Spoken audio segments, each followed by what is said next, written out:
Today we will be looking at butterfly locks. I'm using the number 2 Nail Tress Premium Edition, and it comes in 10-inch, 12-inch and 14-inch, right? And this is what it looks like when you take it from the pack. I'm using this Afro Twist number 2 to wrap the roots, and this is to make sure that they're well secure, okay? This is what my hair was looking like before the locks were installed. So what I did was to put my hair in 4 sections, and this was to make it done easier.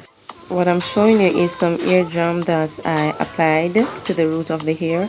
Also, I'm showing you what the crochet hair was looking like before I installed it.